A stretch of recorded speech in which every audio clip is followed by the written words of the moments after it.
को टांका जरूर है। वहां फिर आकर हर बात पे गुलमेहर ये गुलमेहर वो, लेकिन इतना पक्का टांका होगा ये नहीं पता था।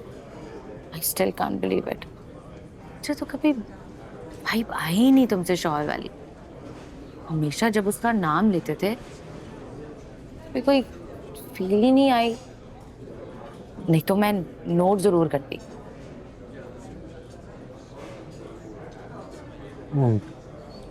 ऐसा कुछ था ही नहीं। एक निकाह के अलावा वो रिलेशनशिप ही नहीं था हस्बैंड वाइफ वाला, यू नो। वाइफ बोलते हुए भी अजीब सा लगता था because she wasn't that simple. I mean, जिस सर्कमस्टेंसेस में शादी भी हुई थी, and also मतलब एक as a mentor she was like that. She was a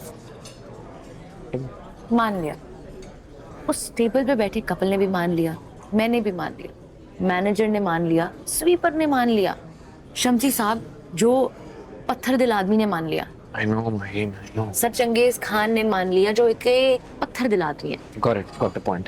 staff students सब मान लेंगे, लेकिन निसा निसा कभी नहीं मानेगी। उसके मामू कभी नहीं मानेंगे और ना ही उसकी माँ कभी मानेगी। लोग बहुत डिफरेंट हैं।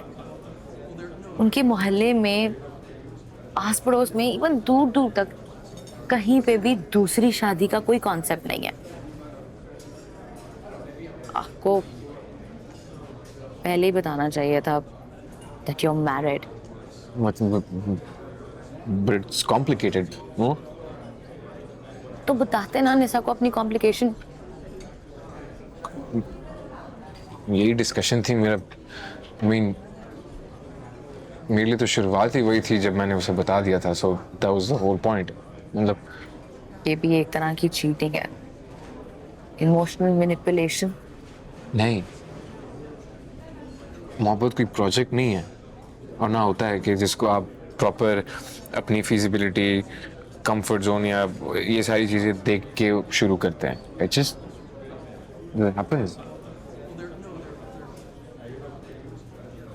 लेकिन मुझे निशा के लिए बहुत दुख है, उसकी पहली मोहब्बत नाकाम हो गई। पहली आखिरी शुरू खत्म। आप मोहब्बत को एक सांचे एक फ्रेम में बंद कर रहे हो ना। आप don't do that.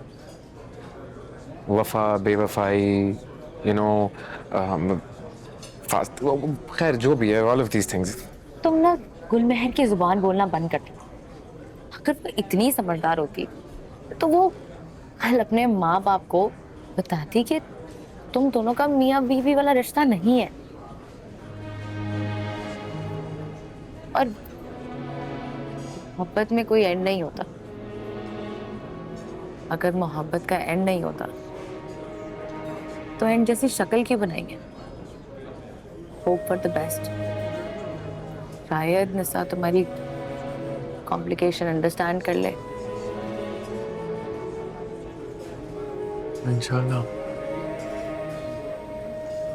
Hope for the best.